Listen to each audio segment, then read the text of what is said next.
E os ucranianos estão com pressa. Pressa de quê exatamente? É isso que nós vamos ver agora. Tudo tem a ver com os aviões, o famoso treinamento de pilotos do F-16, que já vem um certo tempo, teve todo um trâmite até começar.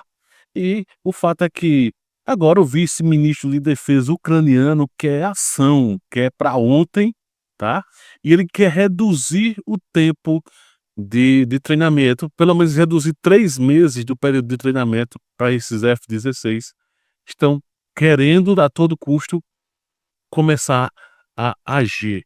Lembrando que essa matéria que eu vou trazer aqui, ela foi escrita, a base dela, né, foi por Steve Brown. Steve Brown, só para deixar claro quem é Steve Brown. Steve Brown foi um militar britânico, oficial de desarmamento de bombas, tá, que trabalhou durante muito tempo, tanto para a ONU como para a OTAN. Em 2017 ele se aposentou e desde então escreve alguns artigos para vários meios de comunicação, tá. Então só para, né, e eu também tive a ajuda aqui de um ou 2 outros canais para pegar algumas informações importantes, e eu vou trazendo ao longo aqui desse vídeo, tá. Então vamos lá. Então a informação que se chega então é que a Ucrânia reduziu, para agora, né, reduziu agora, mais cedo, a duração do treinamento de pilotos do F-16, e que começam a questionar, né, alguns analistas, inclusive o Steve Brown, que foi quem escreveu o artigo, questionando, toda essa questão do quanto o Melnik, que é o brigadeiro, brigadeiro general, tá em guerra, então é brigadeiro, né, esse camarada aí, esse ucraniano, o vice-ministro de defesa da Ucrânia, né, de ter reduzido o treinamento. Vamos ver agora com mais detalhes o que que acontece. O contexto para vocês entenderem tudo, né. O que que acontece? A Ucrânia, tá, historicamente sempre fez parte, né, recente que eu digo, historicamente recente, parte da União Soviética. Então, ao longo do conflito União Soviética, Estados Unidos, a União Soviética usou como bases importantes a Ucrânia, tá. Então tinha muito uma aviação muito avançada, né. E com o passar do tempo, e principalmente com o desmantelamento da União Soviética, houve uma série de acordos, alguns desses equipamentos voltaram para a Rússia, outros simplesmente desmantelaram, chegaram a alguns acordos, mas o fato é que, então, a Ucrânia tinha uma certa quantidade de aviões.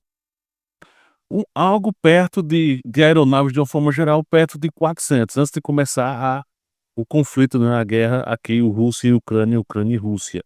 O que que acontece? Os 2 lados começaram a se degladiar, tá, utilizando a aviação num ritmo muito forte, já que os russos vieram com tudo imaginando que iriam, né, conseguir cair, que a Ucrânia caísse muito rápido, que não foi o que aconteceu, né, por N motivos que não vem ao caso agora para esse vídeo. Então, segundo o canal daqui do YouTube, depois você pode pesquisar, né, Aero por Trás da Aviação, canal top, muito bom, tá, e fez um vídeo meses atrás, há alguns 10 meses atrás, mostrando o contexto da época e os números que são importantes para você entender, tá. De lá para cá deve ter tido mais baixas dos 2 lados, mas só para você entender, são números de o que ocorreu até 10 meses atrás, 1 ano atrás, mais ou menos, tá. Então são números lá de 2023, início de 2024, só para deixar bem claro. Porque o que que acontece? Os 2 lados, cada um que queira trazer um número diferente, então mentem muito, o que é normal, faz parte da guerra, né. Então o que que acontece? Nos dados medianos da Ucrânia, foram por volta de 334 aeronaves que, né, os ucranianos perderam, entre Sukhoi de uma forma geral, MiG e helicópteros. Só de helicópteros foram 35 helicópteros ucranianos, tá. E detalhe, do lado russo foram 285 entre MiG e Sukhoi, teve outros tipos, dos 2 lados tem outros tipos, e 46 helicópteros, tá, foram até mais helicópteros do lado russo. E o que que acontece? Se formos comparar em termos de comparativo mesmo em volume, em número, a Ucrânia perdeu 92, 95% da sua frota. os russos perderam menos, né, então perderam em termos quantitativo, menos e percentualmente também, né. E o que que acontece?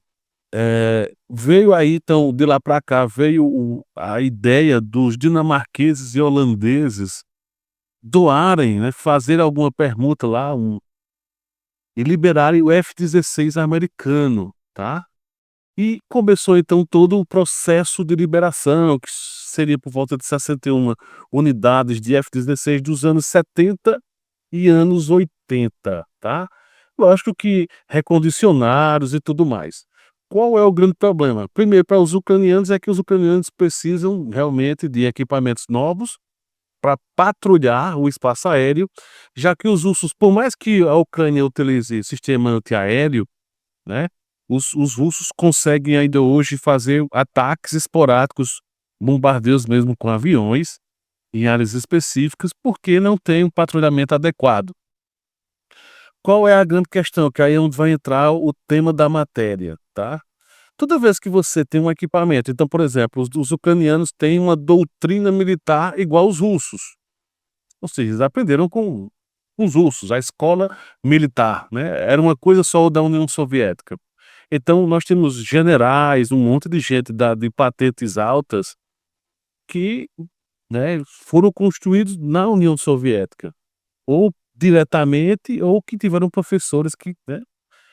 E aí onde começa a entrar o detalhe, toda vez que você muda de equipamento, você precisa mudar uma série de questões e a doutrina militar, ou seja, o modus operandi que você vai fazer todo o trabalho. Então, por exemplo, quando, a OTAN começou a instalar sistema antiaéreo, quem é que teve que vir operacionar tudo isso? O pessoal da OTAN. Não é que os ucranianos não tivessem exatamente capacidade. Primeiro, porque está em outra língua.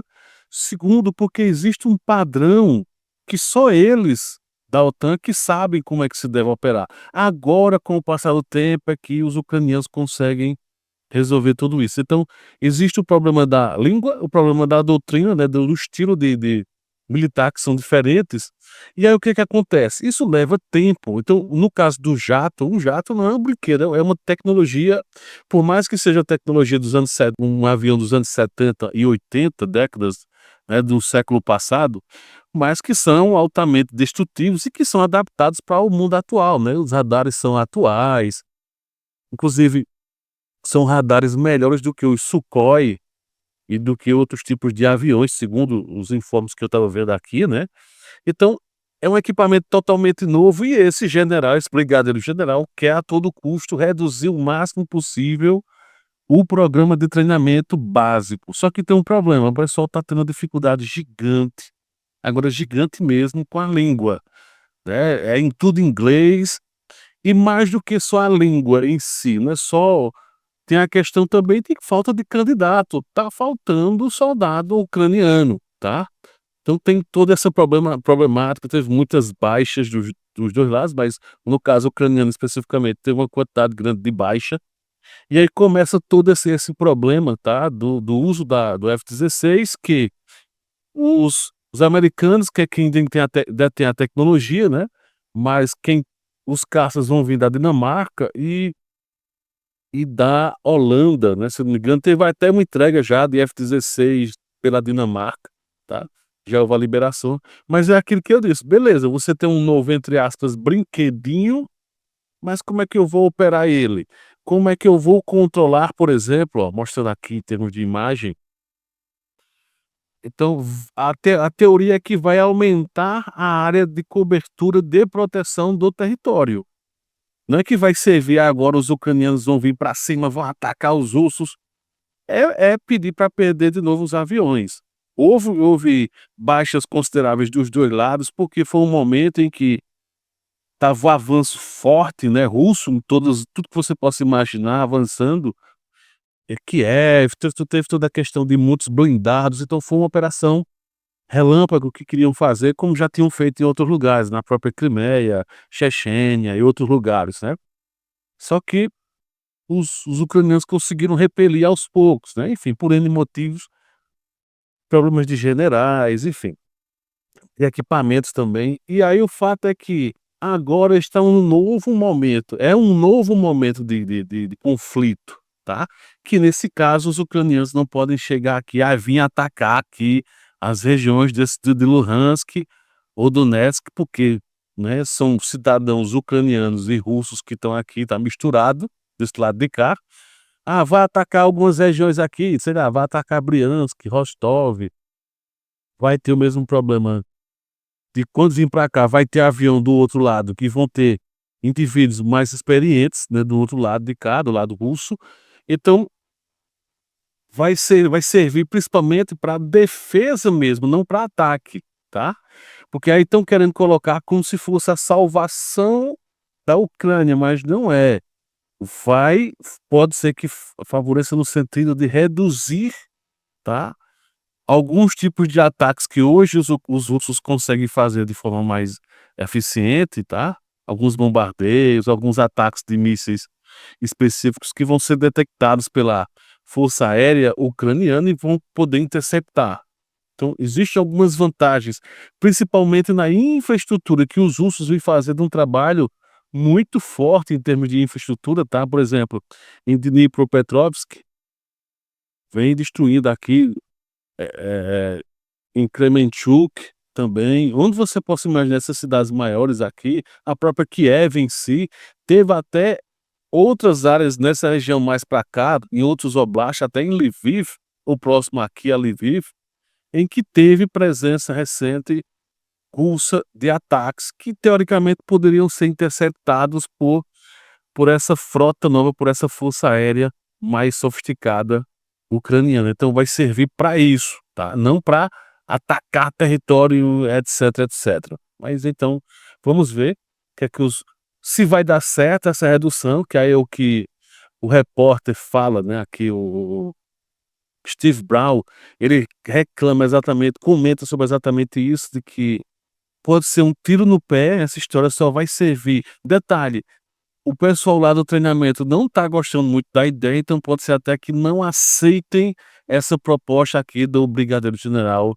Melnik, sobre essa proposta de reduzir pelo menos 3 meses. Porque qual o problema? Eles estão questionando o seguinte: beleza, os ucranianos vão fazer isso agora e qualquer outro treinamento que tiver de novos futuros pilotos vão sempre ser de 3 meses a menos, não vai funcionar. Uma coisa é uma emergência para agora, pra agora virar padrão, não dá certo.